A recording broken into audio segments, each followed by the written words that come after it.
Check 1, 2.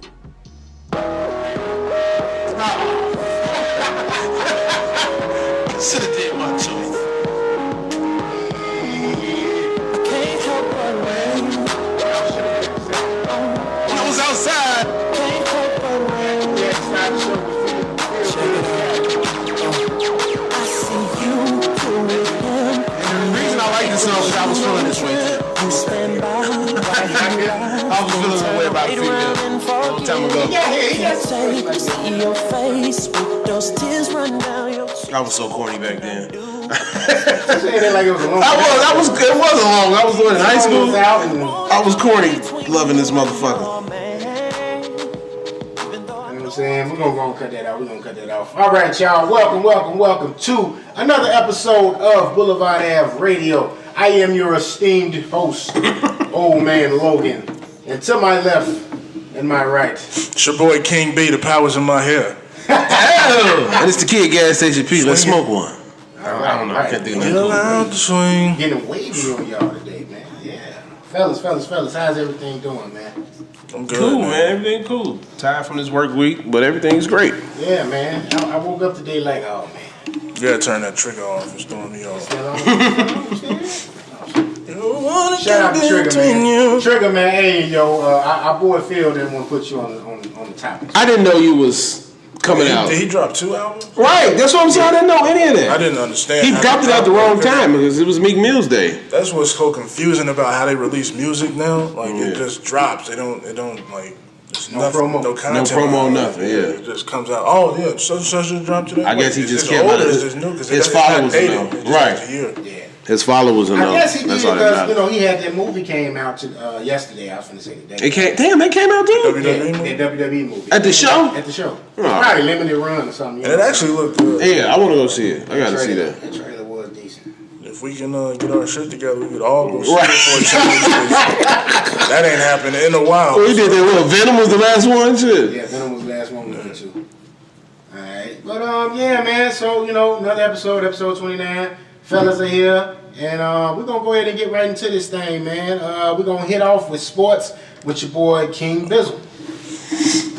I'm not prepared at all, but I ain't got the shit pulled up. But we could just dive right into this Kareem situation, man. Kareem Hunt. Seems to be the hot topic right now. Yeah, Kareem Hunt, running back for the Kansas City Chiefs, man. He there's a video that surfaced of him assaulting a woman. And here's the big issue that I see with it. So the video shows, he kicks her. And they're labeling it as domestic violence, but there's no proof that there's no proof that he even knows who that woman is. Right. So it shouldn't be labeled as domestic violence. It should be labeled as an assault. So what do you guys feel about that whole situation and how the NFL is basically like trying to paint this picture, basically to throw it in the pile with the rest of everything else that has happened in the past? I think this kind of a cleanup from the Ray Rice shit. Because they didn't attack that as soon as it happened. It just kind of got to a boiling point, and then they had to respond. Because I think he was playing for a second, like right after that shit was announced, right? Yeah.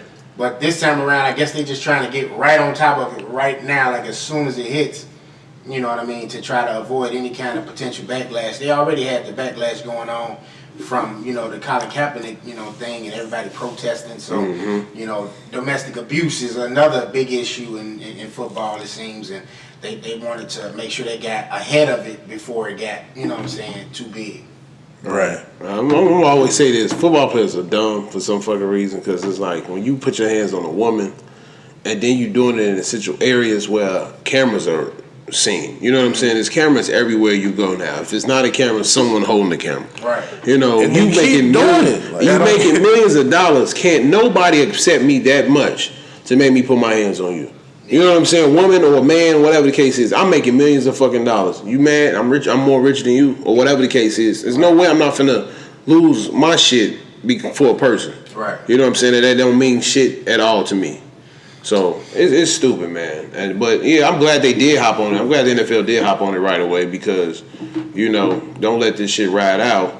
when someone's being attacked that way viciously, especially a woman. I think he lied about it too initially. Oh wow, really? Yeah, I think he said he tried to like brush it off like it wasn't a big deal, but when you kick somebody, that's right, and it's a woman, that's a big deal. And you go big ass football player, right? You get paid to work out, and right. You're not the average guy. Like even an average guy kicking a woman is gonna hurt him. You know what I'm saying? But so you add to that, you know what I'm saying? You're an athlete. That's a superior athlete because you play a professional game of football. You know what I mean? So your kick is gonna be way different than my kick is gonna be. Right. You know. But to play devil's advocate here, just for a quick second. I did see some initial footage where he asked the woman to leave and she refused. So, but that doesn't. And I ain't trying to say that gives validity to kicking a woman and putting your hands on her. I ain't saying that at all. But even if she put her hands on him first, it's still not right for him to put her hands on him. Right. So whatever happened to escalate the situation is irrelevant. After what he did. So. Right.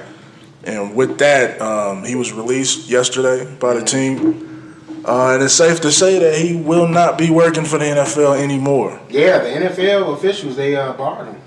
I saw that this morning. But my thing is, it's okay. If this man asked you to leave, what was so important that you had to stay there? Like, what?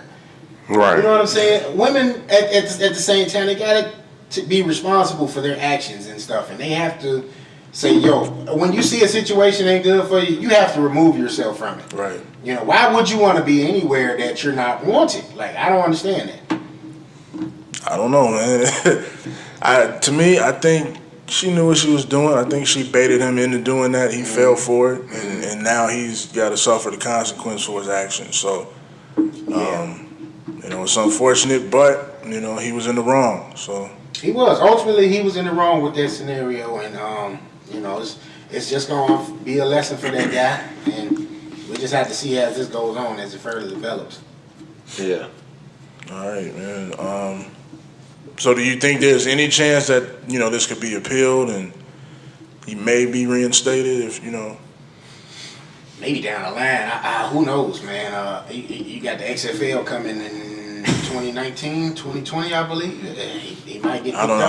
I think Vince is more stern than Goodell. So yeah, but we'll see. We just have to see. I mean, when Pac-Man Jones had that stuff going on with him years back, and he couldn't play football for a while. He didn't go to WWE, but he went to another wrestling promotion in Florida by the name of TNA, and he was there for a bit during that time. He couldn't play football, so sometimes people they're willing to take that risk. You know what I'm saying? To some people, all publicity is good publicity. All right, man. So let's keep it moving, man. So this story dropped right after we recorded our last episode. So this being one, Dwight Howard. He's had a pretty bad week this week, to say the least. So there were news that came out about a partner of Dwight Howard, sexual partner of Dwight Howard, that pretty much exposed their situation. And this person is a gay man who dresses up as a woman, frequently speaks to Dwight Howard, and do his thing. So this comes out of the blue, and now people are saying, Dwight, he likes to put his hand in the cookie jar and take a bite. Lack of better words, take a bite. So what do you guys think about Dwight Howard? And because he likes to just run up in stuff. The man got like 12 kids. I heard that this person, this gay male, did this to, who else was it? It was another young rapper. He did this to someone else. I heard that this may not be true, but I don't know. I mean, a lot of shit Dwight Howard is doing by, grabbing somebody's shit while they on the bench is, he does some questionable shit. Yeah, a lot of shit is questionable, so it may be true he's from Atlanta, so throw that in now. Oh, man. He just shitted on the city of Atlanta. On the city of Atlanta people. I mean, it's a fun fact. It's a lot of men down there. I'm going to tell you like this. So when I was down there, I didn't see a lot of that shit. I did. Now, when I went down there to visit for a few days, I did see a lot. But when I was actually living there, I didn't really see it because it's pretty concealed. Like, people are doing their own thing. They're not really flamboyant like that. Right. Here and there, you'll see that. That was the thing. A lot of people wasn't flamboyant. Because I saw a dude selling dope on the street looking like Young Jeezy. Motherfucker walk up, hey, boo. And he grab him. You know what I'm saying? It's a whole... They cover the shit up. What's crazy is I've seen that here. Like, yeah. I've seen that up north. You know what I'm saying? Some dudes in some pellies was walking. Well, we know where that's at. If you up north. You know what I'm saying? It's like everywhere. Yeah, it was near Boys Town. Don't ask me why it was there. It was Halloween, you know, but that's another story. He was drunk. Turned the wrong corner. But I kind of believe it's true. You know, but if it's like it's true, Tim was saying it. Just fucking, come out and say, hey, I'm a bisexual man or whatever the case is. Don't try to hide the shit. Because Dwight Howard, you're very fucking questionable. You in gay orgies hitting niggas wrong. That's just weird and nasty. Yeah, and that's just a risky lifestyle in general. Very risky. What if Dwight just bored with women, man? How can you be bored with women? I mean, he gets a lot of women. You know what I'm saying? You know Dwight. Will Chamberlain slept with 22,000 women. You think he was bored with women? I mean, I'm just saying. I'm not justifying. I'm not defending him or any of that. I'm just saying, just to give it a little, constructive criticism here, and just to look at it from the other side of it. Like, what if he's had his way with so many of, beautiful women out here, the beautiful ones. That he said, man, he in his mind, he said, I'm going to try this out. I'm going to check this off my bucket list. I don't know. It could be. I couldn't do it. But, you know what I'm saying? I don't know how this couldn't not be true. I mean, the motherfucker had his number. Like, Dwight, all that. I'm like, why aren't you overpronouncing like that? I know I don't overpronounce. Making sure you know who this is I'm talking to. Yeah, like, and ultimately, I just feel like it's a finesse thing. Like, we was talking about this. I can't remember if we talked about this on the episode or if we just was talking in our group chat. But it's so many women out here that go and they finesse and they mess with these artists, and then they putting up the pictures on Instagram, on Twitter, all social media platforms. They writing books. They capitalizing off of their sexual exploits. So it's like, all right, are the the trans, what I'm saying? Gender, people starting to, say, yeah, we want some of that money too. Because you see all these women extorting these athletes, these entertainers, and now the gay and the trans, the LGBT, whatever you want to call them, they're doing it too. They want to do it too. They want some of that money too. Like you had, the girl recording Bobby V running from her crib. That nigga was gone. Chingy was Sidney Starr back in the day. You know what I mean? You have quite a bit of examples. Eddie Murphy was the guy that Hey, don't you disrespect Eddie. But hey, I'm just saying speaking of, you dared me to do something last week, and I did it, and I saw it. What? All that video? Yeah, niggas was Dark Waters, Pornhub. I'm telling you, man. I forgot what it was. Sidney Starr. I mean, I remember, but I forgot that he even told us that. Yeah, I did it like right the day after. So I wouldn't forget. So I did it, and I'm like, oh damn. So that's real. Yeah, it's out there, man. And ultimately, niggas is nasty too. Like it's guys, like it's so many videos like I've seen of Sydney post on like Instagram and stuff of guys that are apparently straight. I know she was a dude. I'm still going. Like, what? But it's a lot of I'm about to go to the dark waters right now. But there's a lot of men out there that view it as, well, she had the sex change. She's not a man no more. If she got a vagina, I'm going in. Right. But it's still, I don't know, man. You know what it was. I don't know. I can't really speak on it. I don't want to be disrespectful to anybody out there. Yeah.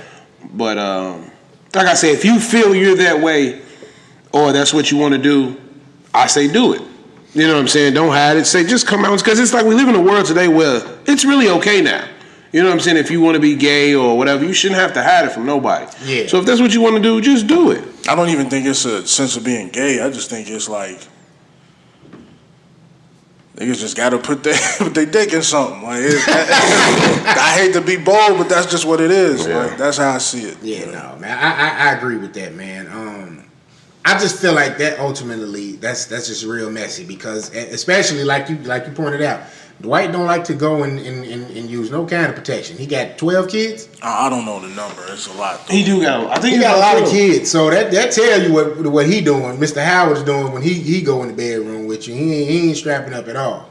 So that leads me to believe, okay, even in these scenarios, you're not strapping up either, and that gets messy. You know what I'm saying? That's risky too. You know, you contract some type of HIV or whatever. You know, you somebody. Spreading that shit to your women's sexual partners, right. And that shit ain't right. There's no amount of money that can make up for that shit. Like, you know what I mean? You done fucked up somebody's life because you want to be messy. Right. So yeah, I mean, if you're gonna do it, the white, be clean about the shit. Don't be sitting there like you say, giving other people diseases or anything like that, because it's not fun. It's no fun in that. Taking a life. To me, that's murder shit. You doing it and you fucking somebody else, that's murder to me. If you knowingly doing that shit, that's murder to me. That's a crime. Yeah, it's a crime. It's messy, man. Ultimately, though, I mean, hey, own up to your stuff, man. That be my thing. I really don't care what you're doing. It's not my life to live. So if you want to go and get in them waters, that's on you. I ain't got no problem with you doing that. But just don't be messy and do that kind of stuff where you going back and forth and you're not at least protecting yourself. Like, you got to think about your sexual partners as well. You know what I mean? They trusting you. Lay down with you and, they having unprotected sex with you. Right. So get it together, man. All right, man. Well, since we talking Dwight, man, let's talk about some basketball, man. Right. Joakim Noah, our boy. No, my boy there. Yeah, please. Y'all some hating ass. I ain't bad up, Man, you hate on me, he hate on Joe. He's 48. Sit down, Joe. He's not 48. 34. He's 34. He's got some years left. Maybe not good years, but he got some years left. Heard he was a fun boy too. Who? Joe? Yeah. No. I heard. I'm not. It ain't true. I don't know if it's true. Joe is a hippie. He ain't doing Right. You never seen it? Seen the what? picture with him with the training from here? Nah. Well, we ain't gonna talk about it, but yeah. Yeah, let's not talk. We're not even gonna paint that picture. Right. But it's painted. He just signed a 1-year deal with the Memphis Grizzlies, the vet minimum, which is I believe $2.5 million. What do y'all think Joe can be helpful down there in Memphis? I think so. Because they're doing pretty good now. If he's healthy. And I think they got a lot of young guys down there. He can be a good leader, a good mentor for them. I'm trying to think what other big men they have. The only thing they got Gasol. That's the only person I can think of. To be honest, I really don't know who's on that. It's a bunch of young dudes. I know Marshawn Brooks is on there. I like Marshawn. And they got a couple of good young dudes on there. So they basically in the rebuild, or shit. The way they play it, don't seem like it. They didn't really destroy it though. They can't get over the hump. Yeah, they just Memphis probably needs to be the Eastern Conference or something like that. Okay. So yeah, they got Joakim down there. What else we got? Toronto and the Warriors go at it. Man, that was a good game. Wet like them book. That was a good game. Like. They went at it. KD shooting from half court just to fuck with them. He dropped, 51? What's his name had 37. They still lost, though. Yeah, they lost. It's tough for Kawhi wasn't stopping that shit. You can't. Kawhi wasn't letting that shit. I mean, he wasn't letting them win, is what I'm saying. He was. There's 4, maybe 5 people in the league that are damn near unstoppable. Because of the rules in the NBA, you can't really touch people. Right. You can't stop KD, you can't stop Giannis, and you can't stop James Harden, that's for sure. Steph, he kind of slithered his way around and find ways to get shots off. And, that's just what it is, man. Yeah. So, I mean, they went into, did they go into overtime? I think so. They went at it, though. That was a good game, back and forth. KD put up numbers, but to me, it kind of shows that they need Stephen Curry bad. Yeah. And that's why I say he's that glue KD's a great player, but he's not that man. You know what I'm saying? If you can't beat the team you still have a good team, no matter what. You have a great team. He's that man, but you also need those glue pieces. Yeah, and that's why I don't really cheer for KD that much, because it just shows he's not much of a leader as Stephen is. Stephen's the leader of that team. Because I mean, that's with any superstar on his team. You need that guy that's the glue piece. When LeBron was in Miami, Ray Allen was that glue piece. Yeah. When he went to Cleveland, Kyle Korver was that glue piece. You know, without them two dudes, you don't get the finals. Right. You don't get the championship. So without Steph or Draymond, I believe, I don't think. Damn, he's still out too, ain't he? I don't know if Draymond. I didn't watch that last game, so I don't remember seeing him. But yeah. Speaking of wet like I'm Book won a super team. He said he would like to have a super team in Phoenix. I think he can grow one or make one like how Philly is doing. I think that's pussy shit. I think they could become one, but like how OKC once was and how Philly is. You know, he got DeAndre Ayton, who I think is going to be in the future a great player. You got him. Devin Booker's a great player, and if you can draft or get another person that's in between, it is for the third option, he'll become a good team. That's all I think they need and a good bench. I don't think they need superstars, but I just think they need to grow because the players we looked up to was Wade, Bron and all them. They're on their way out of here. So within about 3-4 years, you're gonna have these newcomers, Zion and them, and then Shaq's son come next year. You got a lot of people coming up about to be nice. The Wade boys, Wade's son, LeBron and them son. So league's finna be different. I think if Devin Booker just be patient and wait, he gonna get his little super team. With the easy way out, man.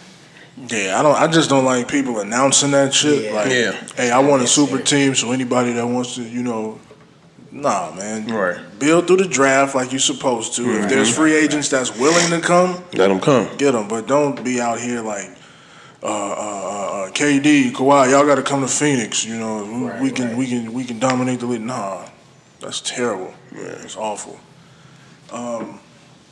What else happened in the NBA? Kawhi signs with New Balance.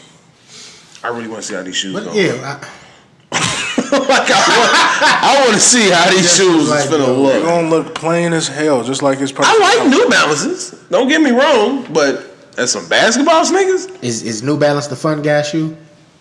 Yeah, I guess they're gonna make. I guess they're gonna use that as marketing. So, fun guy shoe. So, the last person to wear New Balances in the NBA was James Worthy. Wow. damn, that's a long fucking time ago. I mean, they bringing Puma back, so I guess New Balance said, "Hey, we want in too." Bro, y'all gonna see all types of sneaker endorsements in the next 5-6 years, man. There's gonna be British Knights out there, and Right. Saucony's. Niggas gonna be out Converse there. gonna come back. Niggas gonna be out there in Reeboks again. It's going down. K-Swiss. It's going down. I think that's it. Oh no, let's talk about your boy Luka. Luka's Man, P's boy Luka. He's out there balling. I'm not gonna lie to you. he had a good game against the Lakers last night. Yeah, he was playing LeBron ass. Like, this boy is not afraid of shit. He's real poised out there. He plays like a veteran. He plays like he's about 30 years old. Because he been hooping over there with grown men since he was 15, 16. So he's got about 5 years experience of professional playing. And it's not like he was out there. He was learning the game, becoming great. And he come over here in the States and he's shaking Kyrie up. He making them motherfuckers get into a fight over him with the Celtics in the Mavs that one game. Like, dude, this kid is the truth right now. And I'm glad Dallas did pick him up. They did real well picking him up because, your man's Dirk gone. This is your new Dirk now. You know what I'm saying? I just feel like let's get him a good team around him. You got Dennis Smith Jr. I like him a lot. I think they might end up moving him though. You think so? I think they're gonna have Luka playing point eventually. Yeah. Oh, okay. I thought you said like trade him, let him go. Yeah, okay. moving him, get him out of there. Really? So Dennis how Smith. tall is Luka? 6'8". He don't look it for shit. He got a funny body. Like he's built like a regular guy. Right, But he's a regular guy built. He's big. He's pause. He's big. Well, yeah, I mean, I would hate for them to get rid of Dennis Smith because I like him. You know what I'm saying? And I feel like Wesley Matthews needs to step up a little bit. DeAndre Jordan, I don't know if they should keep him or not. He's improved his free throw shooting. He has. Yeah, I think he's up like to maybe 70% now. He was like 40. That's good. That's really good. That's improvement. Yeah. But yeah, Luka has been showing out and doing his job, man. So MVP to me. I mean, not MVP, Rookie of the Year. Yeah, for a guy that's 6'8", with a handle like that and shooting ability and playmaking ability, that's a commodity that you have to have in the league. So shout out to Dallas for seeing that and picking him up. Yeah, I kind of want to trade my dude to Dallas to help him out. How many teams you gonna trade to, Ken? I'm with Philly though. I'm staying with Philly now. Right. Jimbo ain't giving you the ball though. I'm the point, the running point. What y'all do with Ben? Ben, he there. We just let my man go, Wilson Chandler. He there. They sit him down a lot because of me, I think. That nigga never comes in the game. All right, man. So tonight is the big fight. Wilder versus Fury. Damn, it's tonight? Tonight. Shit, I thought it was tomorrow. No, I'm trying to figure out where I'm going to watch it at. So, who you guys got? I don't know too much about both guys, man. I've been hearing about what's my man, the Black Cat? Fury, Wilder. Right? Wilder? No, yeah. I've been hearing about Wilder for a while. I know he got an unorthodox style. I've seen that. Yeah. I just was looking at the dude passing. I'll be honest, like I was more enamored with that shit than the actual fight coming up. Like, I was just kind of like, wow, like, you know what I'm saying? Just to see somebody on that platform take it to that level, I'm like, well, all right, this is a change. But yeah, what about y'all? I know you know a lot about it, B. So. I like Wilder, like we were saying, the stuff he was speaking on. Yeah. I like him because of that, but I do not like his boxing style. I think it's just too wild. It's just, it's Fits the like name? you can't, right? You can't get around it. Like, what the fuck? Like, it's hard to stop him because how he boxes. That's why I'm waiting on him to fight Anthony Joshua. Yeah. I think he's gonna beat Fury. I don't think Fury has a chance, but I would like to. I would like to see Fury win, but I really don't think he got a chance. He doesn't have a snowball chance. He doesn't have that athleticism as Wilder got. You know what I'm saying? He's just a big dude, and he's strong as shit. But Wilder is wild. You know what I'm saying? And Fury gonna have to find a way to duck and dodge all that shit. If he can, then cool. Yeah, that's a challenge in itself. You know what I'm saying? Like for an unorthodox. Right. But like I said, I like Wilder because what he speaks on and how he feels and passionate about his people and all that. I really like that about him. But I want him to fight Anthony Joshua. I'm waiting on that fight because I like Anthony Joshua. Yeah, Deontay, he ain't really got a good boxing technique. He just go out there and throw hands. Yeah. So. But the thing about that with Tyson Fury is he can actually eat those shots. And he won't go down. So, he gonna have to like constantly catch him with that right hand that he's always looking for. That's the only thing that works for Deontay is the right hand. Right. But Tyson, he can box a little bit. His footwork is not great, but it's decent. And he's just as big. So. Yeah. Because Deontay is built like a small forward in basketball, and that's how he looks when he's out there. So. Yeah. He's athletic. He's long. He can, get his shots off whenever he wants because of that length, and that's pretty much how he beats all his opponents because he's 6'7". Mm-hmm. Like when he fought Ortiz like 6'1". Like, get that shit off anytime he wants. Right. So yeah, I'm looking forward to it. I think it's gonna be a draw. Okay. And do we have a clip of what he said to the reporter? I gotta say, we can pull it up. I definitely got it on social media. I don't even know how they got into this conversation, but you know what the reporter said? Yeah, and it was a black reporter, which was crazy. Why he would even? I'm about to send it to you. Was that Don Lemon? No, it wasn't him. No, it looked like him. It looked like him though. Yeah, I don't think. I doubt Don Lemon be that dumb to say that shit. Now, Don Lemon would definitely know what Deontay was talking about. Don Lemon be up there pro-black now on CNN, man. Pro-black. But, let's see. Let's see what, see if we got that clip for y'all. Let y'all hear what Deontay said to the reporter. You got it? Yeah, I got it. 1 second. I just got to pull it up. So it's a rainy day in Chicago today. Make sure you guys wrap up. Don't want you to get wet and soaked. It's about 45 degrees. Cloudy, gloomy day. With a chance of meatballs. It's an 85% chance of rain all day. Hopefully you don't get your basement flooded. If you do, you can call. Make sure you guys drive slow. It's not summertime. Drive slow, homie. Don't want you to slide into a median today. The streets are still slick and wet. Timothy's still looking for the clip. I am still looking for it. Damn, Tim, I thought you had. My apologies. My esteemed apologies. I am your conscience. That was the funniest shit in the world. Jamie ruined that man's career. Here we go. I ain't seen that dude since. What you mean by that? You know what I'm talking about. Y'all all know what I'm talking about, man. Don't sit up here and try to bait and not know what I'm talking about. Y'all know what the fuck I talk about when I say these things. Y'all people too. Explain it. Not everybody knows what you're talking about. Radio Raheem, I don't have to explain what's understood, man. You know what I mean by that. You know what I said by that. I ain't got to go further. And if anybody don't understand that, then God be with them. Go look up the history.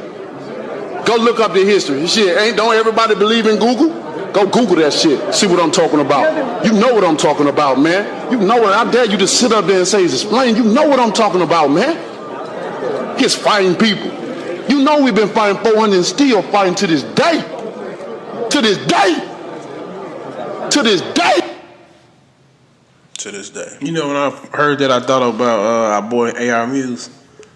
I felt like that was him. You know what I'm saying? It sounded like him saying that when I first heard it. Yeah, he had a lot of passion in this. You know what I'm saying? I would have been intimidated if I was dude. I ain't gonna lie, man, because it was just kind of like you see the passion there, and you just kind of like you trying to do your job, but you know what I'm saying. At the same time, you trying to be objective. It's just. Right. It's like, why we can't never get a cool reporter to say, it's a tight spot. To not sound corny, like, dude, like he said, you know what the fuck I'm talking about. Don't say that and make it seem like you don't know what's going on. So, question it another way so he can respond instead of that way. And then he still didn't say if he knew what was going on. So maybe he didn't know. Maybe he's one of those, Arlington Heights black dudes.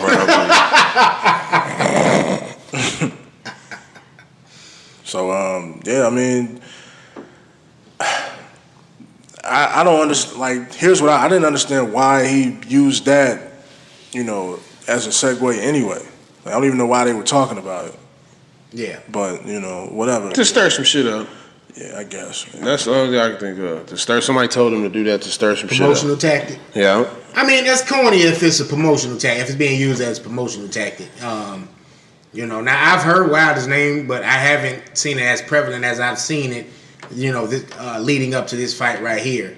So, maybe he was waiting for the, opportune time to go and speak on it. I mean, but I'm sure he's had the opportunity to speak on it before. So, I really hope it wasn't that. But, you know what I'm saying? Who knows? All right, man. Well, that's it for sports. We're going to pass it on to my mans with the movies. All right. All right, so going into the movies, man, we're going to start off with the Candyman reboot. Oh, yeah. Produced by Jordan Peele. It lands its director, Nia DaCosta, I believe is her name. Am I saying that correctly, Mr. Daniels? Sure, let's go for it. All right, alrighty. So what's her background? I'm not sure offhand. I'm not sure either. She's fairly new. I think she's only done one directorial project, so... I forget what that was, but apparently Mr. Peele likes her work and thought she would be perfect for this Candyman reboot. Okay, so I just pulled it up on IMDb real quick. She is a director and writer. Let's see what she's done. She's known for a film called Little Woods, starring Tessa Thompson. Mm-hmm. And let's see what else we can pull up on the young lady. They got Candyman listed already. They got the cast yet? They don't got a cast on there. Rumored Lakeith Stanfield would be Candyman. Is that a true rumor? No, I just made that's what he was saying. talking to existence. Right. Yeah, it's something called Night and Day. She's the director on that. That was from 2013. Yeah, maybe an indie flick. So, all right, so it could be lightning, striking again. You know what I mean? He giving somebody else a shot. So I think that's dope. I really want to see where they're gonna go with this. Like, is it gonna be the actual reboot, or are we just doing a whole new story with Candyman? I would like to see a whole new story. Yeah. I'd like to see the reboot. Either one is cool with me. Either one. Just make it good. And I think with Jordan Peele behind it, it's going to be good. Because his mind is out there. So, yeah. it's just we got to get the cast. Get the right cast for it. That's all I'm waiting to see. Jordan Peele on his Alfred Hitchcock right now, man. You know what I'm saying? So might be the guy for it. You know, the black Alfred Hitchcock, as the late great B.I.G. once said. Okay, so moving on from Candyman, we're gonna get into something we talked about last week, which was our Boomerang episode number 28. There's apparently a Boomerang TV series in the works. It's being developed by BET, and the executive producer is Halle Berry. You motherfucker! I can't say y'all took our idea because it was already out there. Right? Yeah. I'm still upset about So what do y'all think, man? Because I think you even mentioned that, Pete, when we was talking about it, making a series as opposed to. I think it's gonna be good. I'm waiting to see it. Like I think it's gonna be good. I don't like who they picked as Marcus. Right. That's the only thing I don't like. Yeah, I ain't. We'll see how it turn out. But they picked the kid that played Drew, and everybody hates Chris. Yeah, Chris brother. So. I can see him in the show, but not as Marcus. Right. No, not as Marcus. Definitely not as Marcus. But hopefully it'll be good, man. I really will. I think TV needs something. You know, we need to bring TV back instead of reality TV. So, when this do come out, it does work, and it does get seasons and seasons, and you know everybody can sit back and watch it. So, you know, do y'all watch reality TV? No. That's why I hate Love and Hip Hop. I hate American Housewives, whatever that shit is. I never watch it either.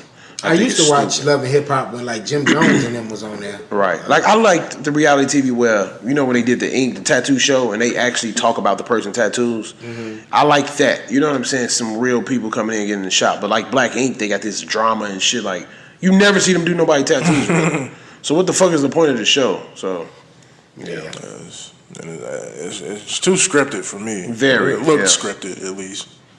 No, I think Joe Budden kind of pulled the curtain back on that a little bit. He kind of, and they don't really shy away from it either. When I say they, I mean like the people behind these Love and Hip Hop and Black Ink and all that. Like they do script these things. Like people, you know, are love interests on the show, and these people are in full on relationships in real life. You know, so this is just one of them things, man.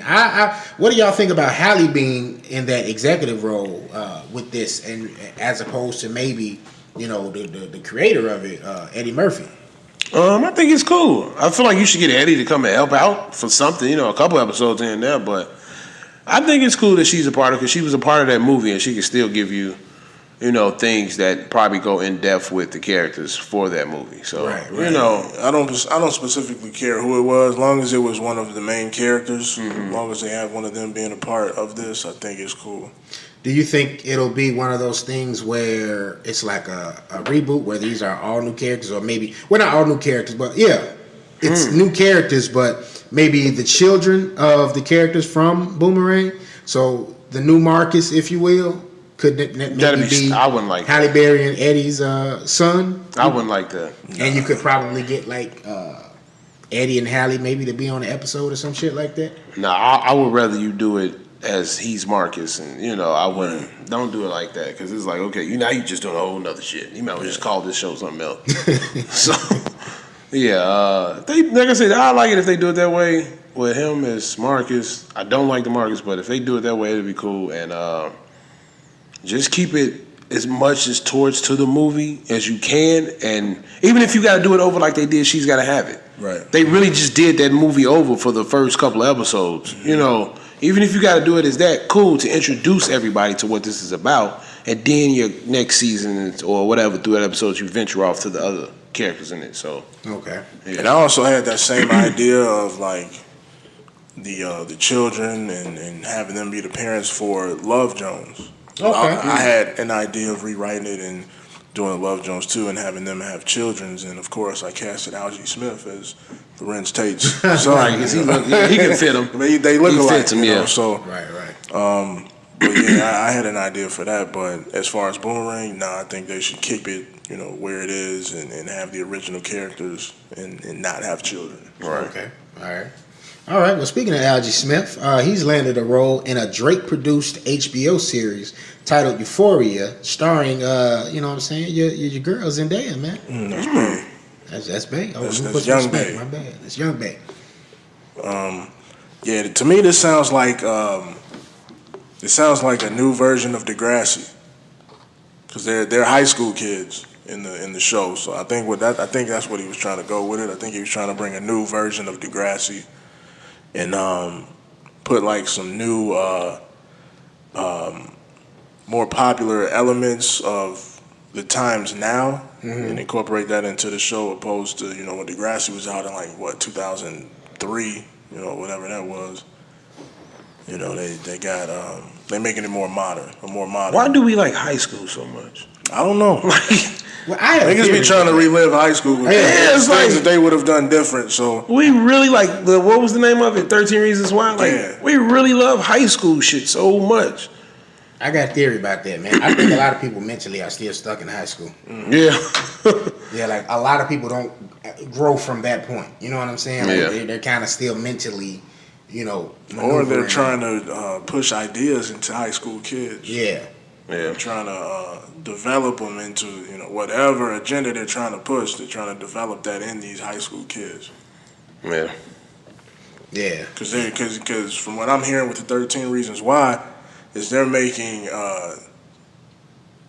suicide visible. So now it's easier for kids to actually do it now. Right. So they're like, oh well, she did that when this happened to her. So why don't I just do it?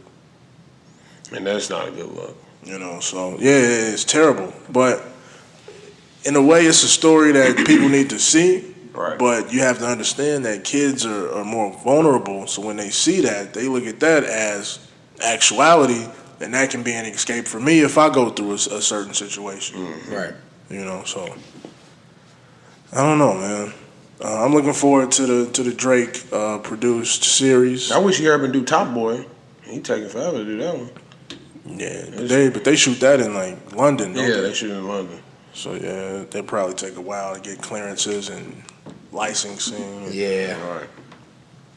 All right, man. So moving on from Drake's Hollywood adventures, we're gonna jump into, our boy Sway Lee, one half of Ray Shrimmer, says it's only right for him to play the first live-action Black Spider-Man. I wish we had our sound effects, because I will flush the toilet on that. So Sway wants to be Miles Morales, man. No. I was I don't know if it was one of y'all that told me that, but Miles Morales is bisexual or gay or something. No, I didn't say that. I said that. That's in the comics. Really? When the character was introduced, he's a biracial, bisexual guy in comics. Why do you make him that? Like, what's the fucking point of that? Yeah, I was actually I didn't read any comics of him in it, but I was looking for it on Google. I didn't see it, so I was just wondering what that was. Yeah. Now since that, they may have redone the character and removed certain elements. You know what I mean? Because Miles is like pretty prevalent in the comics now, where they have them kind of like dibble and dabble in the alternate universes and shit. So right. It could have went away, but initially that's what the character was. In order to it was basically done to modernize, to say, all right, we want our characters to we want everybody to feel like, okay, we can crack open a Marvel comic and read. That like us. If you homosexual, lesbian, whatever, you got characters that are living that lifestyle.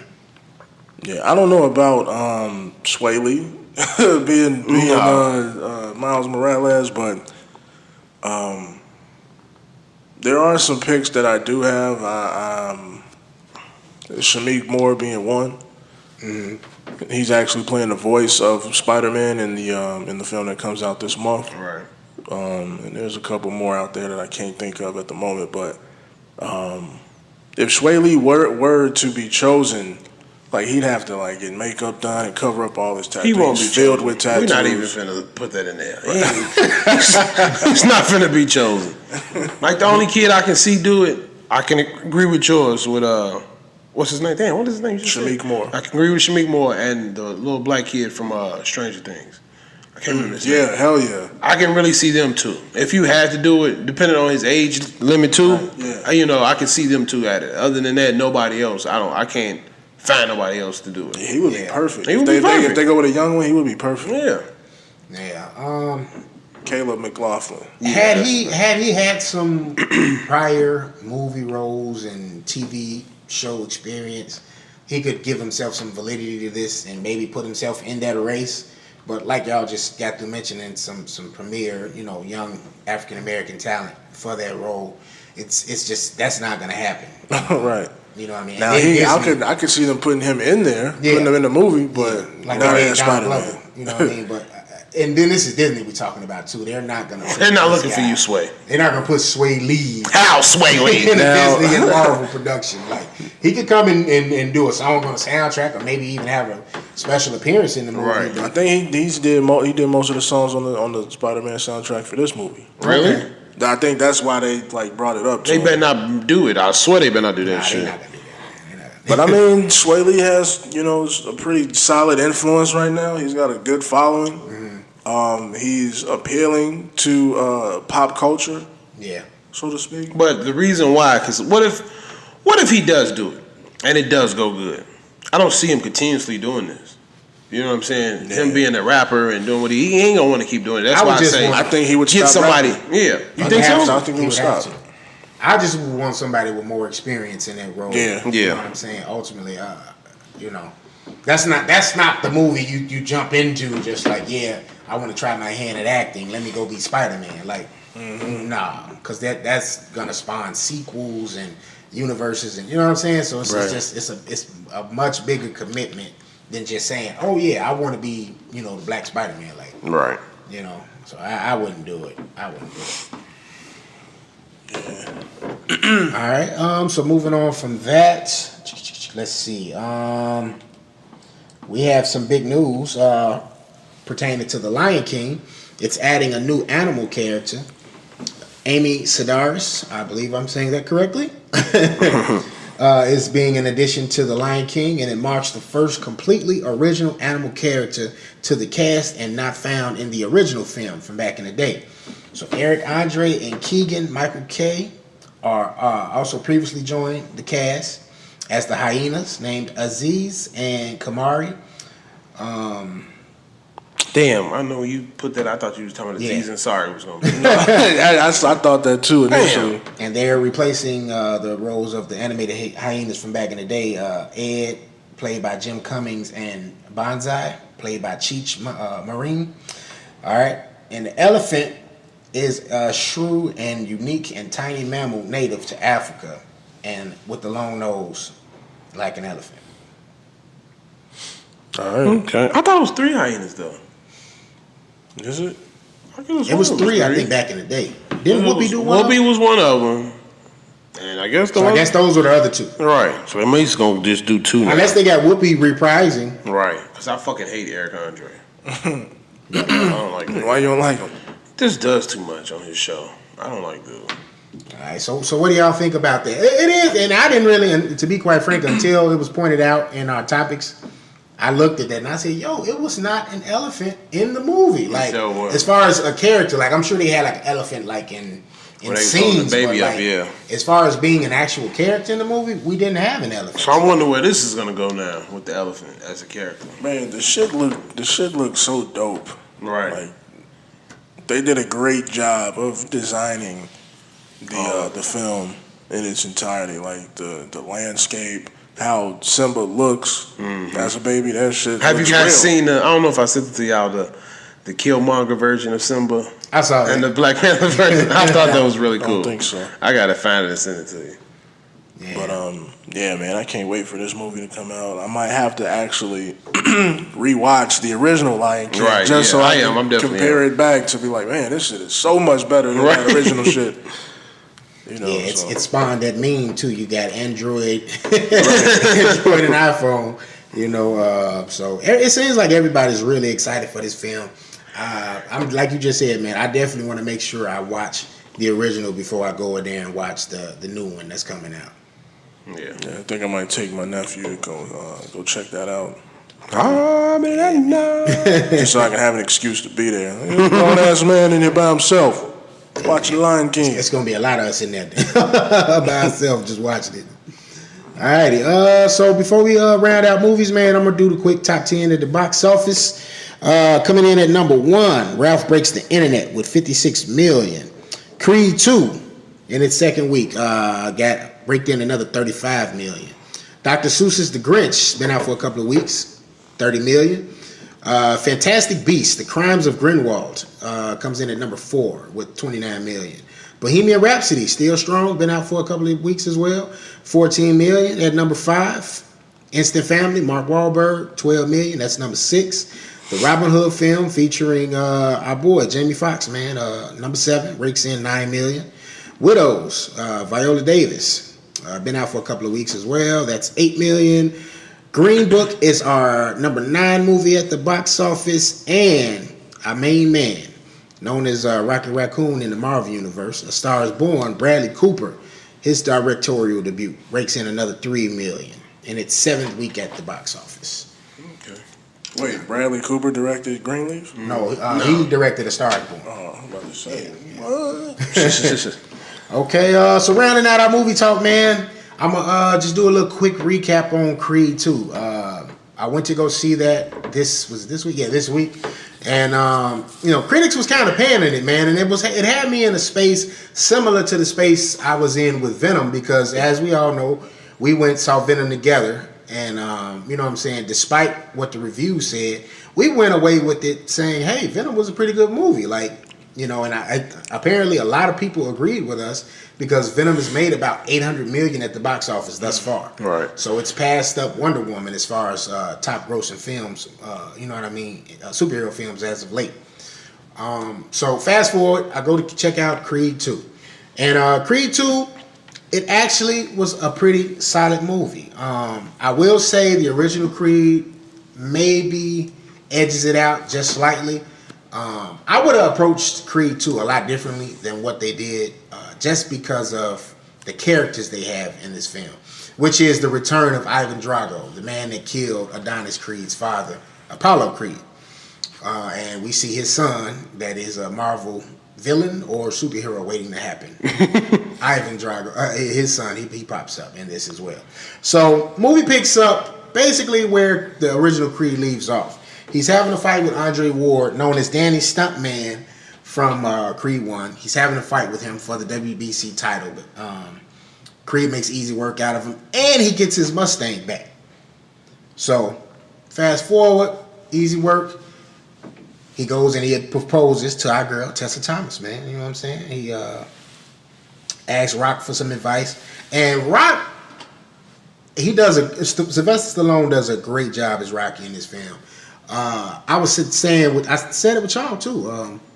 He's had decades to hone his skills and his craft as far as bringing this character to life on film. And, he's doing a hell of a job with Rocky. He also has said this might be his last time playing Rocky. But Rocky is a father figure to Adonis. It was an awesome film, man. I really feel like this film is going to spawn another franchise, and that's going to be Drago's son's story, because it just paints this picture of Drago where you kind of feel a little remorse for the guy, even though he did kill somebody in the ring. You know what I'm saying? His country disowns him, so he has this hatred in his heart, yet he still wants to be accepted by his country. And you see his son battling with the whole thing, like, why do you want to be accepted by these people so bad? And they, you know what I mean? They disowned you. So it was like, okay, now that I'm popping, it's all good. Everybody want to, come to the table and see what's going on. Like, they have this thing with the mother where the mother basically left him too. And the mother pops up and the son gets emotional. He's like, I don't even know her. Tim. Yeah. Stop spoiling. I'm not spoiling. This is just this I'm part. Scared you're gonna say some stuff. This part ain't intricate. It's just character development. They could definitely spawn another franchise with this movie. I would have left Drago for a trilogy. I would have left that for my Creed 3. Creed's doing very great at the box office right now, so we're gonna see another sequel. I'm not gonna tell you how the fights went, but I will say Drago's son made quick work of Adonis in their first matchup. And Adonis is left doubting himself the rest of the movie leading up. You know what I'm saying? And as all the Rocky films go, since he's not the one fighting and he's the one training, it's like, you can't win without Rocky, but you can win with Rocky. Because Rocky brings that eye of the tiger. You know what I'm saying? So if y'all get a chance to, man, I do say $5 Tuesday, or on the Amazon stick. Definitely go check it out. Tessa Thompson does a great job being a supporting, fiance, girlfriend, wife. Felicia Rashad does a great job in this movie as Adonis' mom. Very good supporting cast, and you do leave interested in the Drago story. Like, you want to see, what happened? And I personally just feel like this is going to spawn that franchise. So safe to say we got another 40 years of Creed and Drago. Well, see, that's the thing, and just the fantasy book real quickly to wrap it up. If I'm them and I'm gonna try to bring up a Drago film, I wouldn't even have it like that. I would have it like be something centered around Olympic boxing, where he goes and he's doing trials and he wins the opportunity to represent the country of Russia in the Olympic boxing. And he wins that, and then maybe you can culminate, down the line with him having another rematch with Adonis. But Michael B was getting a lot of flack for his character, like what Adonis was saying in the movie. I don't know why. I really enjoyed it. It was flashes of what my man did as Apollo, but he's bringing his own little flair to it. He got it seems. Flack from who? Huh? Flack from who?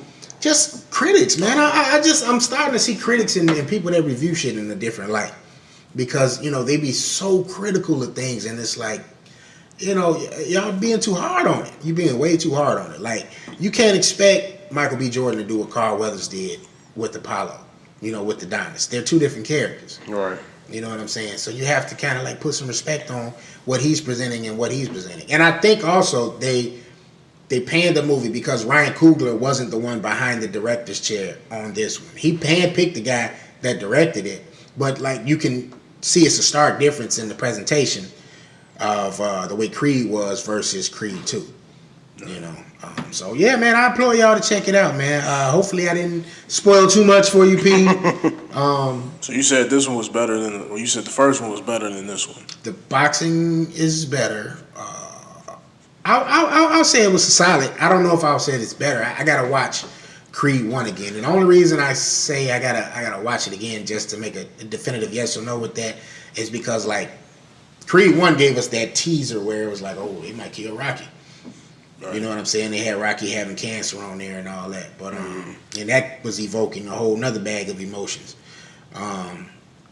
So yeah, we just have to wait and see, man. But I think it's worth a shot. I think it's definitely worth checking out. I think it's one of those films where you go and you see it, you'll be highly satisfied leaving the theater.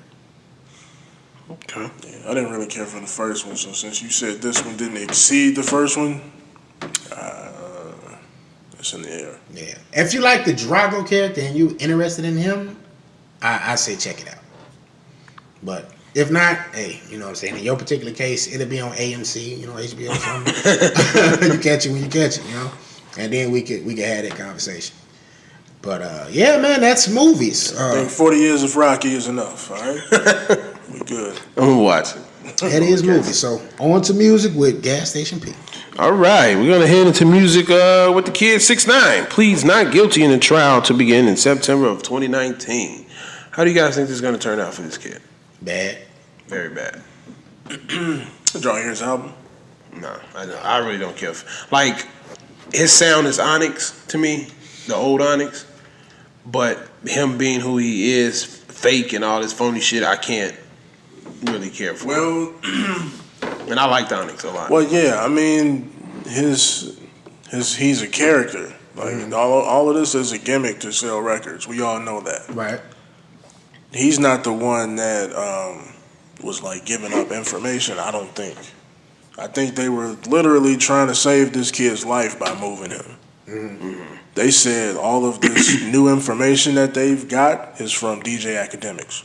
Yeah, I see that as well. He's the snitch. Right. So in this situation. And Joe Budden warned him about this. Warned him about this very situation. Yeah. Warn him that, you getting yourself involved into some shit that you might not be fit to be in. Yeah. So, I guess we just got to wait and see how this plays out. Yeah, so, I mean, It don't look good for anybody. Anybody right now. I mean, he put himself in this position. That's why I say, a lot of people, hey, I feel sorry for him. I was listening to the Breakfast Club. A lot of people saying, I'm not feeling sorry for him. He knew what the fuck he was doing. He wanted to do this. He figured he got the money. They not gonna fuck with me. Right. No, you're gonna get fucked with. You see what happened to Bobby. So, you know what I'm saying? So it's like, just like I said, Bobby is from a different cloth. Right. I can believe Bobby ass more than Bobby took that 7. He was like, all right, I ain't saying nothing. He gonna get 7. I'm gonna get 7. We gonna be out in 5. Right. There you go.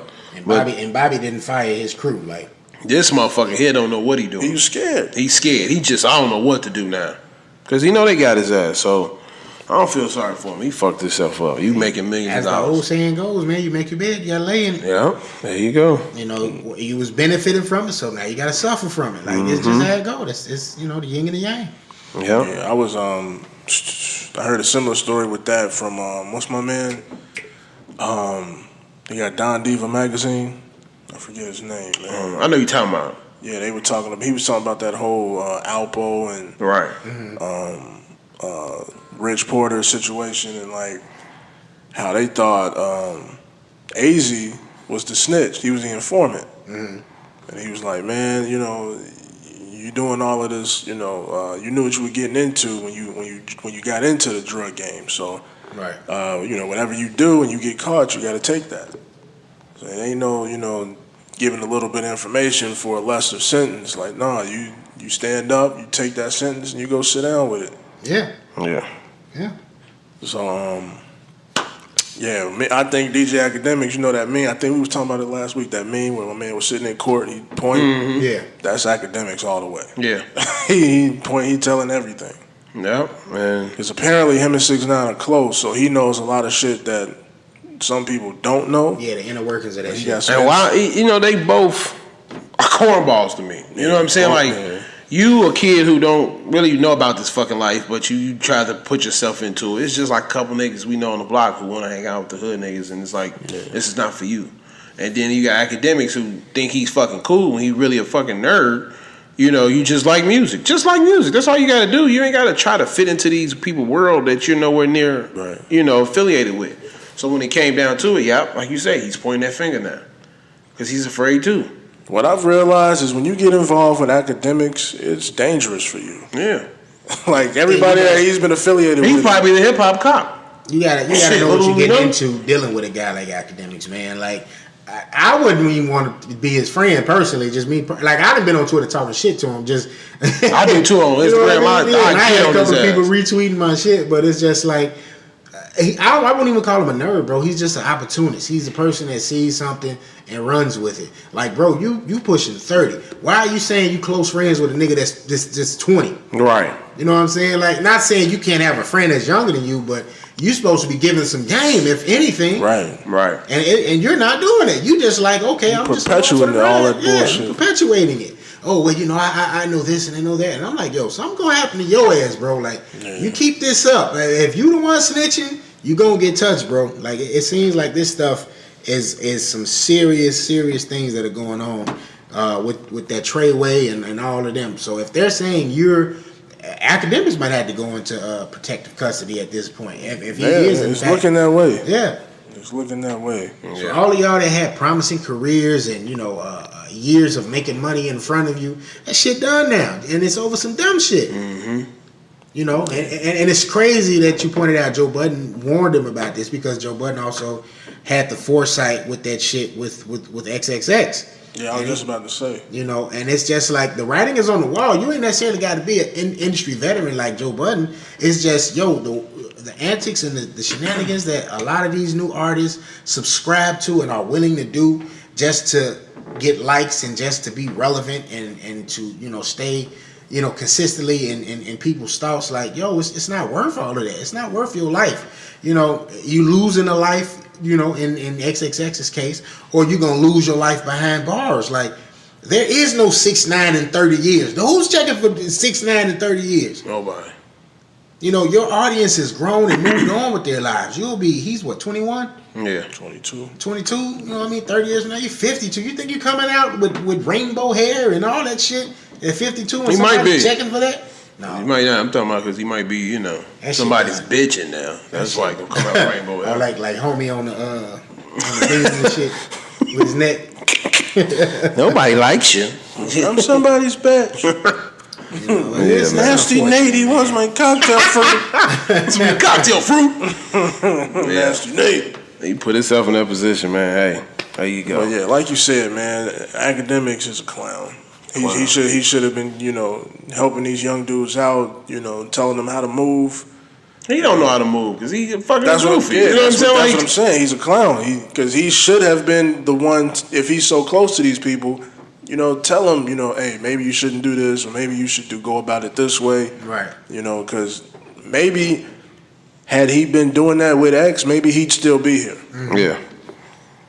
Yeah, you're right. Maybe if he was doing that with 6ix9ine, he wouldn't be affiliated with the people he's affiliated with. Or if he is affiliated with them, he wouldn't be so flamboyant about the shit that he's doing. Right. You know. And if a person they're not willing to listen, then hey, okay, well, you did your part. But at least you tried. Right. But it seems like he's so enamored with that lifestyle and what's going on too, and the shit, the other shit. You know what I mean? Because Academics is probably a guy that, you know, he got women in his face that normally probably wouldn't be in his face. Exactly. You know what I mean? And has access to things he normally wouldn't have access to. So now it's about, oh man, I got to do what I got to do to keep this thing going. And it's like, man, y'all got to relax, man. Like, that shit is not worth all of that. Yeah. But on to some other good news. Well, some great news to me.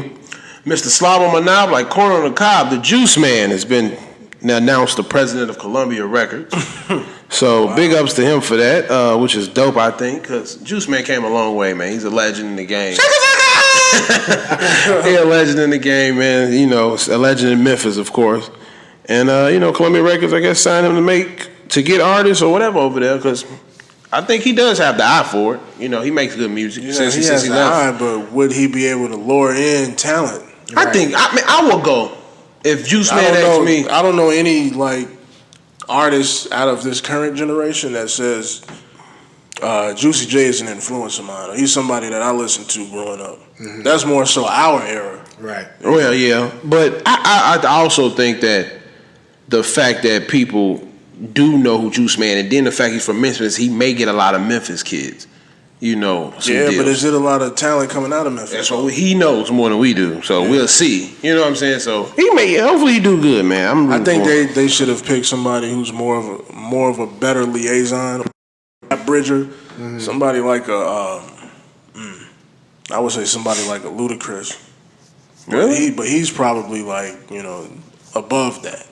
Yeah, Ludacris ain't. I don't think he's done. I think he's done with music completely. Yeah, that day to day. Yeah. Yeah, because that music grind is a day to, especially with that position. That's a day to day grind. And I was sitting here wondering why you was talking. Like, we in an era where you really don't need a record label. So it's like the only thing you're luring these artists in with now is money.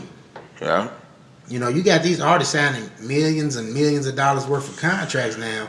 You know what I mean? And that's really just your bargaining chip. Like, you can go out here and release your own music and make your own tour if you're popping enough, like without that machine behind you. So it's just interesting to me in 2018 and beyond how these labels are reaching out to more and more artists to try to lure in the next crop of talent, you know what I mean, to try to keep the lights on at these record labels, because it's really not a necessity anymore. Right. True. And we can thank our boy Chancellor for that. Yeah. For opening us up to it. Yeah. Shout out to Drake, who God planned is going diamond. You know, I guess it was God's plan for that to happen. Man. That's a great song. It's a great song for the year as well. So. I feel that sometimes I don't. He just went diamond on that. I really think Drake now, because I think they done with the tour too, ain't they? Yeah, they just finished. I want him to relax, do these shows, do Top Boy, the show Euphoria he was talking about, relax, get this stuff going, and then hit us up next year or the year after that with some new music. Well, apparently next year him and Lil Wayne is linking up. Oh my God. A collabo album. Oh my God. Drake versus Wayne Part 2. Yeah. Oh my God. I went to that show, man. That show was really good. Yeah, he was telling us they great. did a good thing on it. So outside of the Peter Pan part, Drake was flying over the crowd. It was good. It was decent. Yeah. Had a little nice little cartoon at the beginning, like Street Fighter. It was dope. It was them, like a Street Fighter. Damn, I would like to see that. Yeah, that would have been dope. Before I get into the new music of the week, I want to get into my main man Curtis Jackson situation with his. That dude is ruthless. Yeah, it's very fucking ruthless. With his son, he said he wouldn't mind if his son. What did he say? He got hit by the car. Or him and Supreme Griff's kid. Like, you know, I feel where who says stuff like that? Man? Like, I feel where he's coming from. You know, but the fact that you say you want your son dead, I don't like. You don't say that about you. You don't say that at all about your kid, no one else's kid. I don't like that. You part don't say at all. that in public. But I feel how he, you know, I can understand how he feels. You feel that way, fine. But if you say that to people on record, yeah, this is crazy. On record. But yeah, like I said, I can understand how he feel because how I think deep down inside he really hates he can't be with his son because of what she's done. Mm-hmm. You know, 50 said I gave you $1,300,000 for you to take care of him every 6 months. You know, I gave you this for you to take care of my son and you know, live your life. And you wanted to bash me, take me to child support court, which you end up getting less money. And, you know, you bash my son, made my son hate me. You know what I'm saying? Was eating lobster, now she eating pizza. Right. Yeah. You know, you made my son hate me. Now he's fucking 20. You ain't getting no money. You mad now. Yeah. Get a fucking job. He said, I gave you a house and you had some nigga come living in it. No, you're not finna do that. Right. You make that nigga pay bills, go get a job, some shit. You not, and I can feel him on that. Like, yeah, he said he told her to go get a job. Right. Certain shit you want to do, okay then. Let's make sure Then he said he had money put up for his son. So when he, you know, that child support shit over with, he had bank for him. But he fucked it up because he hates his dad now. That's all because of the mother. You know, I'm out here making money to take care of you. I'm not gonna see you as much as I would like. You know what I'm saying? I probably ain't gonna be as much in your life I can. But the money, probably to the kid, the money isn't important, and it actually it really isn't important. He wanted to be around his father. Yeah, more. but he had him for a good while. When he was a baby. When he was a baby, he had him for a good. You see him in fucking bulletproof vests and shit. You seen little Marquise running around, modeling the clothes and everything. But then it came a point in time when she took him away from him because she was getting jealous of it. And but he could have fought and got him though. That's the part though with parenting. True. Even if you're in a bitter feud, like with the child's mother, you know what I'm saying. You have to remove the kid. Like, don't allow your son to. You know, you're supposed to be like, yo, this is between me and your father. This has nothing to do with you. Yeah, keep the kid neutral. Keep the kid neutral. Keep him out of that. I hate when parents do that shit. You know what I'm saying? I had a point in time where me and my daughter's mother wasn't seeing eye to eye, and we got into it. You know what I mean? But we never brought our daughter into it. Like, that certain shit you just don't do. Like, that part of it, I kind of. That's why I say I can see why he feels that way. I would never speak some shit like that though. I don't, because that's your blood. That's your child. Like, you know, he's the spitting image of 50 without muscles. Like, you know what I'm saying? Like, I just can't see how you can say that. It really is Kanan, bro. Right. He really showed us. He really, yeah. Kanan killed his fucking son. Everybody look. That's why you love Kanan, because he's playing himself. That motherfucker is himself. I mean, it's a ruthless nigga, man. I say that much, but he said if Supreme Griff and my kid got hit by a bus, it wouldn't be my worst day.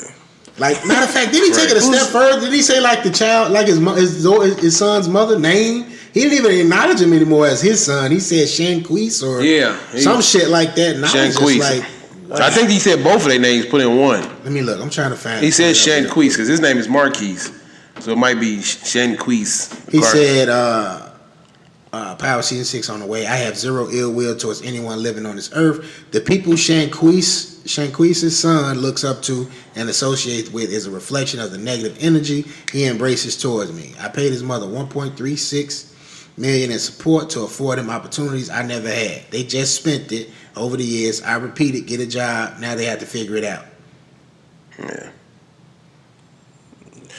In a sense, he's right there with that particular statement, but like I said, I don't feel bad with how he's feeling, but the only thing I don't like is him saying, if your son got hit, you know, it wouldn't be my bad day. Because no matter what, you're going to feel like, damn. Yeah, because it looked like he took that down. It looked like he took that picture down, that post down. Yeah. Where he said the bus shit. But, yeah, so, I mean, hey, Get on Curtis. He always throwing shots at Supreme Griff too. He hate that motherfucker. Yeah, he hate him.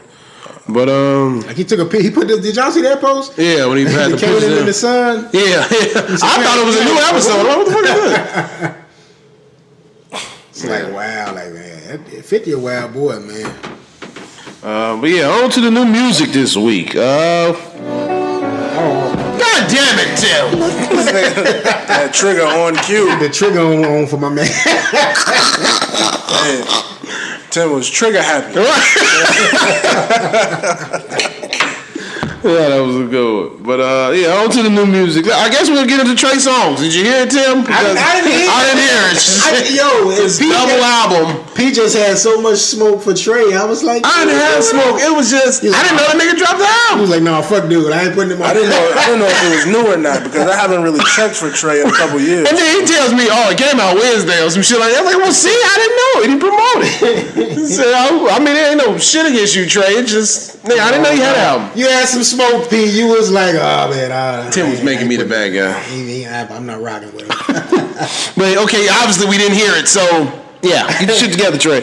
My main man Ghostface, he dropped the album. I skimmed through it. I didn't like it as much. I didn't get the chance to check it out yet. You know, it's just I hate to come back to this guy, but these old niggas need to sit down. Shit, no.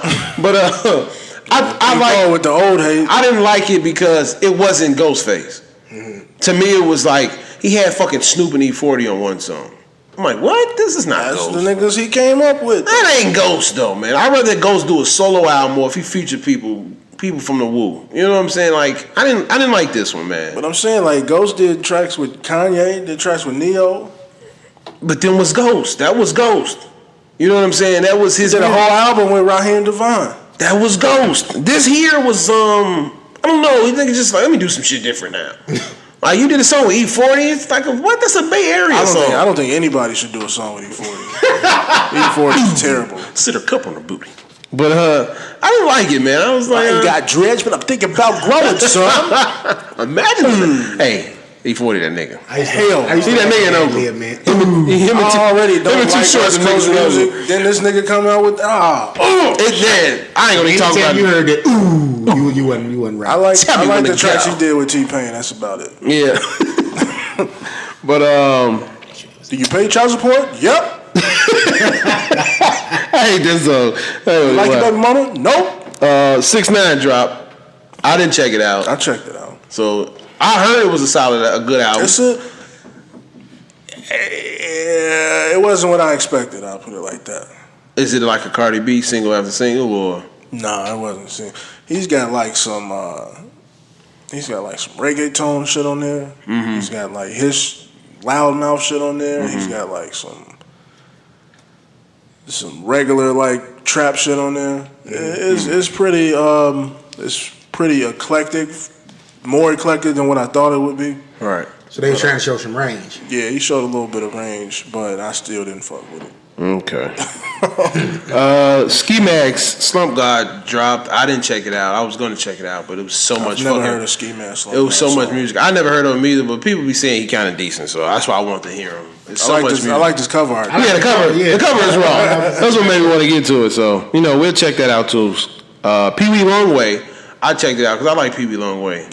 I like the way he sounds. I like the way he sounds. He had a few hits on there to me. Not everything was dope. Earl Sweatshirt dropped out an album. I feel like Earl Sweatshirt. Did you hear it? Did y'all hear it? His album seemed like he sat here on his phone in a closed room and recorded it off of beats. The quality is terrible. Yeah. Like it's just I don't know what the fuck Earl Sweatshirt was thinking.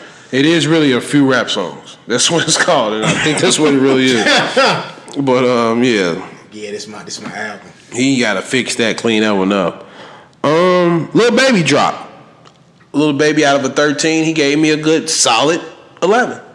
Wow. I liked 11 of them songs. Really? I liked 11 of them songs. That's percentage I've ever heard you give out of 13, I said, wow, this is it. It's something about Little Baby voice and the beats they choose for him, he chooses, fits perfectly. I'm not a Baby fan. And he can harmonize whatever they're doing now. He can QC?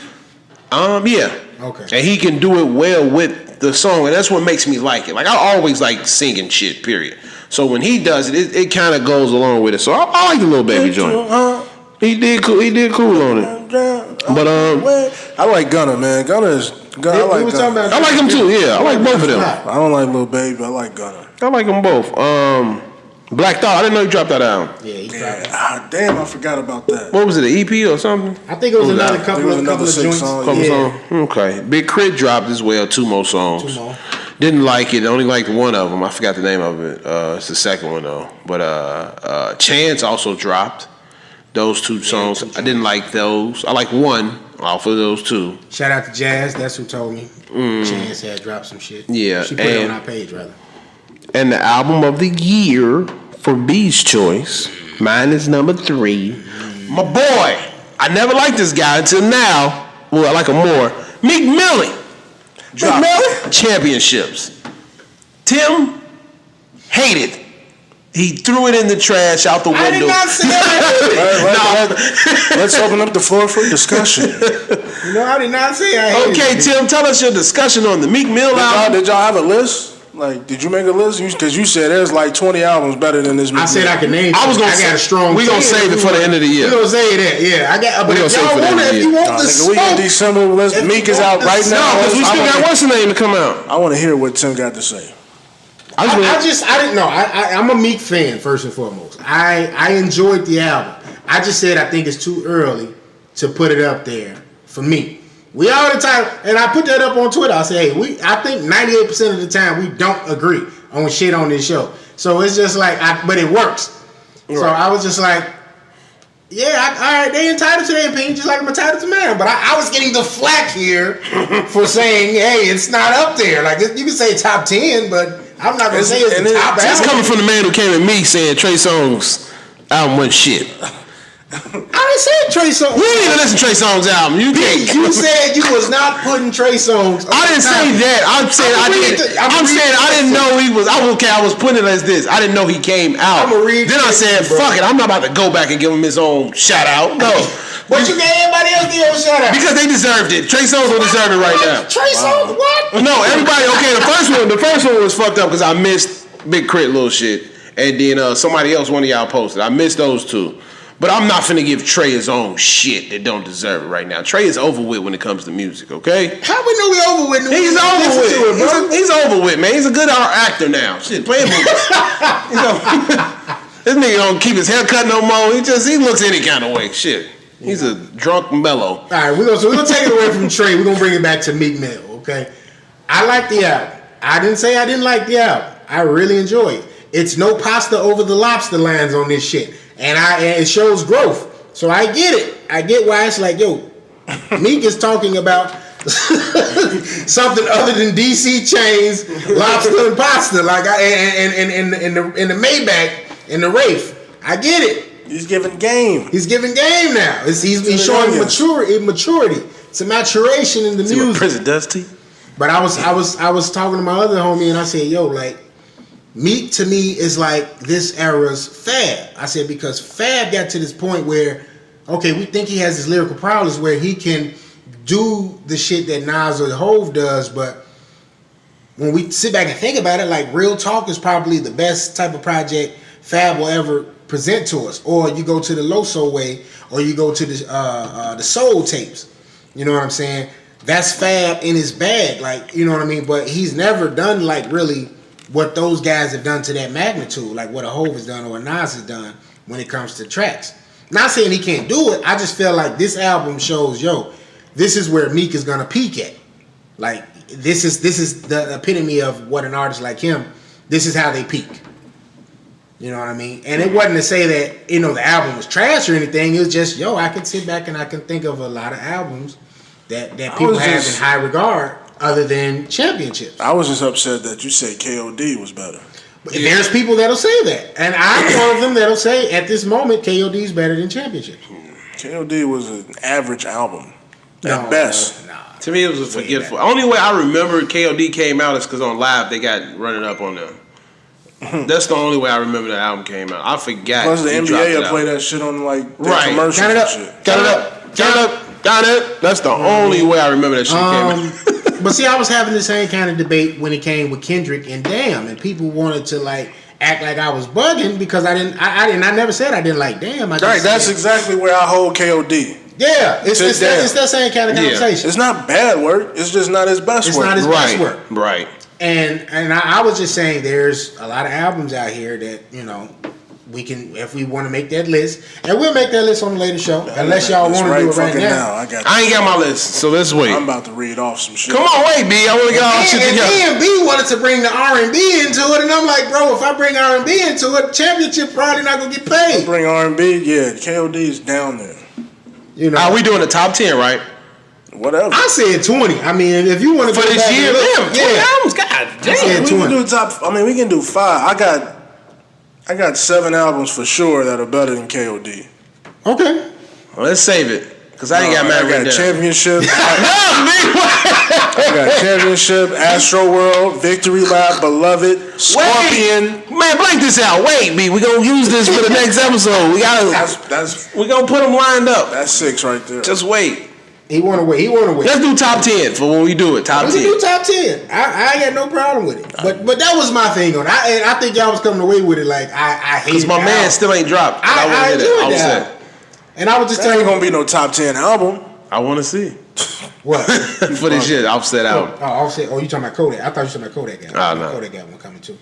But yeah, man. I what was y'all favorite track on Championships, man? Shit. What's Free? What's Free was the best one to me. My favorite track was the album titled song, Championships. No, that wasn't it. It was the intro. No, that was like because I love the intro. That was like track 8. And another thing about Meek, I've noticed he actually goes back harder on beats that's already been out, and they redo them for him and stuff like that. And I see he's like kind of making that his thing. Like that's his thing. Flipping old beats and like adding drums to it and a little bass. And I feel like he does that because this was a raw song. Then it was you got to go hard for it. Yeah, this one he did like the Dead President. Yeah, this was fire. Respect this that shit. But and Meek does well over songs like that where it's you know what I mean. It's a flash from the past. You know what I mean. But it has his spin on it. So, but this was the one you were talking about. Now, who did y'all think had the best verse on this song? What's Free? I'm gonna go with Jay. I don't think I got to it yet. Yeah, man, I got this. 5 songs left that I gotta listen to.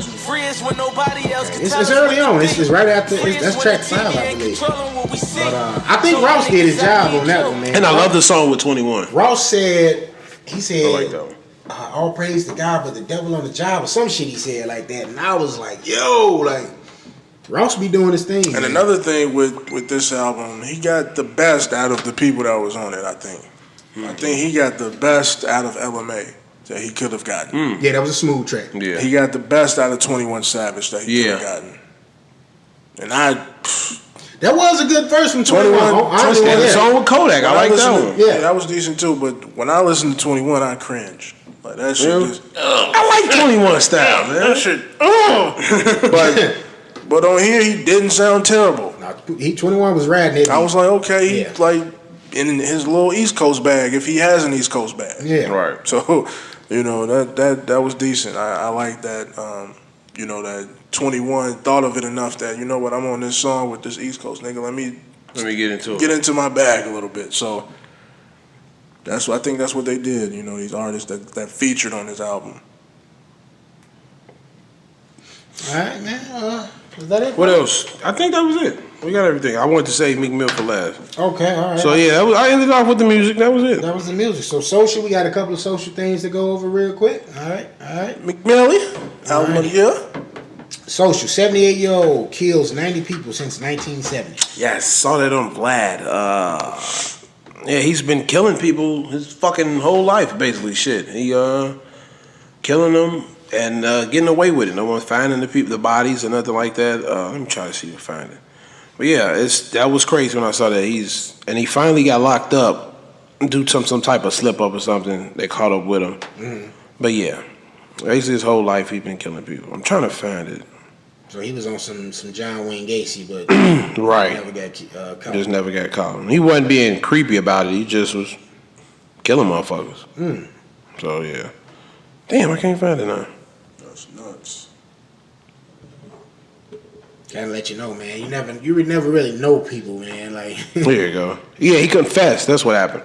He confessed to it. Perhaps the most lethal killing in U.S. history has been revealed as a state prison, Texas, where 74-year-old Samuel Little has confessed to a total of 90 murders between 1970 and 2005. Back in 2014, Little was convicted for the murder of 3 women and sentenced life in prison. Yet courtroom documents state that he long maintained his innocence before coming forward to the FBI this past spring. Today, Little is talking in a great detail about his deadly sins, and authorities that have been killing able to confirm 34 killings with more cases pending. Little states that the most of the women he killed were vulnerable and defenseless, often involved prostitution or under the influence of drugs, when he knocked them out unconsciously and strangled them. So yeah, that was the situation. wow, That's nuts. that's a movie waiting to happen. There, yeah, it is, definitely. Wow. All right, well, glad justice was served. You know, shit. I'm not laughing at that. I just 50. Shaniqua Tompkins puts up a nigga with money don't mean shit. Ronald McDonald rich as fuck but still a clown. 50 says, Alexa, play Bitter Old Bitch by Little Baby. Wow. That nigga, man, he's a savage. All right, we're gonna move on to some MMA news, man. John Jones apparently isn't ready for sobriety after attending rehab recently. That's crazy. You don't want to be sober at all. Some honesty for your ass. It is. He was in there for coke, right? Was it? I think it was coke. Gotta be. He was a cokehead.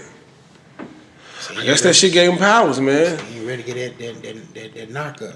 Man, that's crazy. Well, I ain't trying to say I didn't gave up that narcotic.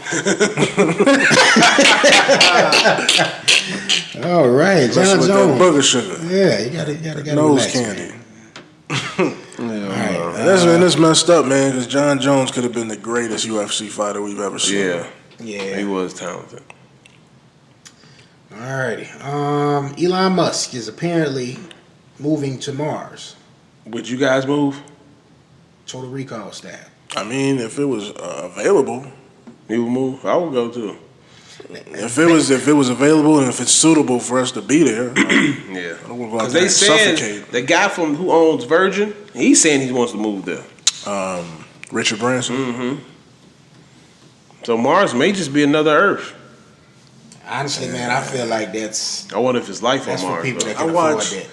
I watched this channel on YouTube, Apex TV, and I don't know if it's real, if it's fake. I think it's fake, but they have people that they claim to be time travelers, and they come back and they give out this information like, yeah, you know, we got people that are living on Mars now, and the population here is growing exponentially. It's rapidly increasing, and there's not enough food for everybody. And that's why people are on Mars now, and there's people living under the water. There's people living in the air, and I'm like, man, that's crazy. And they say water in the Yeah, he said. fucking superheroes. Yeah, he said that time travel becomes what's it called? Known by 2028. So like the general public knows about it. Wow. We'll see in we'll talk 2028. about But I've heard stories that it's been around. Is this for where a you get all while your now. NBA predictions from? No. That comes from here. B got that Grade Sports Almanac. Right.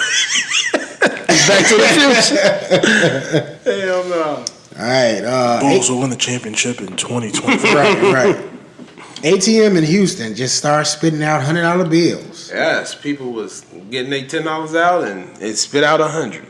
Man, And it kept spitting out 100 and kept spitting out 100. I wish I was at that ATM. I do too. I think I'm gonna start going to any ATM now. Just this shit. Take out $10, $20 and see if it's gonna give me more than what I asked. you gonna go to one and get $20. I was gonna give you $5. Be mad as hell. What the fuck? Yeah, that's crazy. Though. Fives. Man purchases storage unit for $500, and $7.5 million was inside of it. Now, I've heard this and I read about it. It was a safe that was in there. They got somebody to crack the safe. Open up the safe, found out it was $7.5 million in cash. Now, these people end up contacting the storage unit place because the people who owned the safe was trying to get their safe out, but they wouldn't let them because they wasn't paying the monthly bill. So he was trying to, I guess when he contacted them, I guess maybe the people at the storage place end up notifying the people, hey, well, these are the people that bought your storage. They have whatever you need to be in there. So they get in contact with them. They give them their $7.5 million back. That's crazy. But the people who have the $7.5 million gave them $1 million for doing that. So they still came out winning. I need the whole. But that 7 would have been better. That 7.5 would have been better. Because you signed a contract when you got them storage units. Like if you miss your payments and you go delinquent, they have ownership of that. But how do you miss payments and you got $7.5 million in the storage unit? That's what I didn't understand. It's not paying that motherfucker unless you forget. But how do you forget about $7.5 million? Right. Because they didn't forget. They was trying to get their shit out. Why you just didn't have the money to say, hey, here's the fucking what we pay. If you let me go in there, I can get it out. I'd offer you like, hey, what you need, $200, $500? I give it to you right now, so I can get my millions out of here. Right. I didn't understand that whole situation, but yeah, that's what happened. And that's what they be doing on that show, Storage Wars, man. They be bidding on those units, and you never know what you got inside of there. So they go through there and they might find some collectibles and some real valuable things. So I think I'm gonna start getting in the storage game. All right. Lastly, on the social docket, my man P put my name out there. Old man Logan retires from the Jordan game. Are you ever gonna make a comeback? Nah, I don't think it's gonna be no Jordan with the 4.5 over here, man. You done? Yeah, man. Earlier this week, I purchased my Concord 11s. If anybody don't know what that is, you've been living under a rock. But the Air Jordan Concord 11 is the classic white and black patent leather, iconic Jordan sneaker. Won a championship in those. Which one? You know? I don't remember offhand which one. That's what I'm talking about. Niggas be getting these Jordan, they don't know. Don't got the stats. Get your stats up, B. My man won a title. You know what I'm saying? 96 title. I'm finna say. Thank you. 96 was that Utah? Yes. No. Wait, what? No. Yes, it was. No, Seattle. They played them in 96, so 97 was Utah. They played Utah in 97 and 98. Yeah. Okay, so that was in Seattle. Yeah. Damn, I ain't know Seattle made it at the time. Yeah, Seattle made it for that. They almost beat their ass too.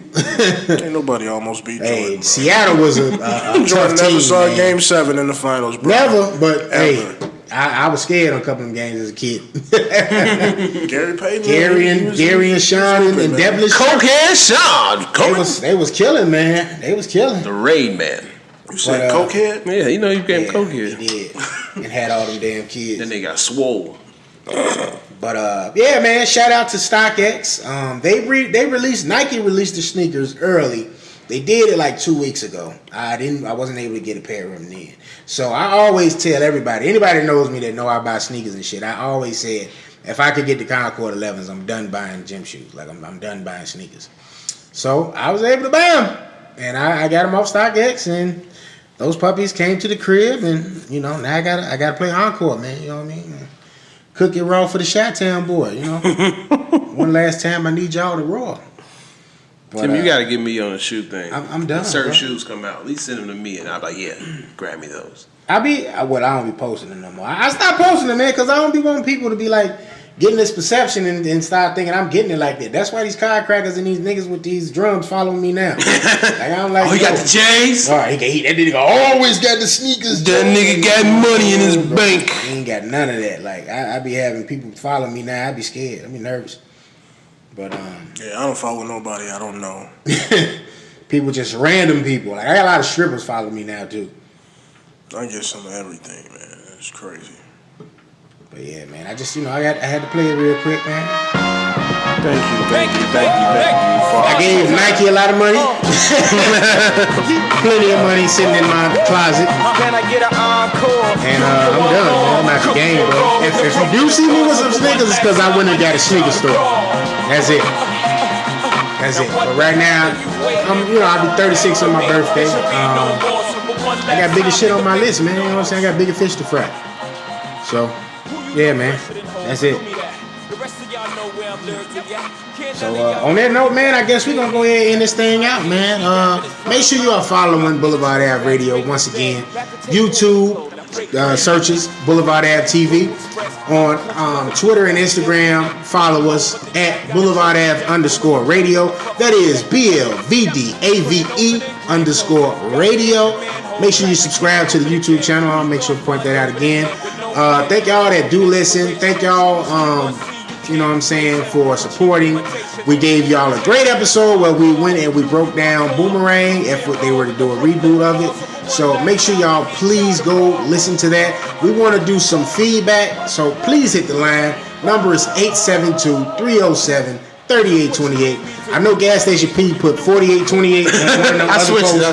but he made sure he switched it. He deleted it and got it out of there. So, I implore y'all to really check that episode out. You know what I mean? Yeah, man, fellas, anything y'all want to add before we round this thing out? Stay tuned for Late Nights with Feel Good. It's coming soon, next year. Meek Mill got the #1 album. Whoa! There we go. Championships, baby, over here. All right, these guys, man. We'll touch back on that, before we round out the year, man. Sold out concert. But P, go send us out, man. Thanks for coming out. Do that shit. Man, thank you for coming out. God bless you. Good night. Enjoy y'all day, evening, everything. All right, man. We'll catch y'all next week. Peace.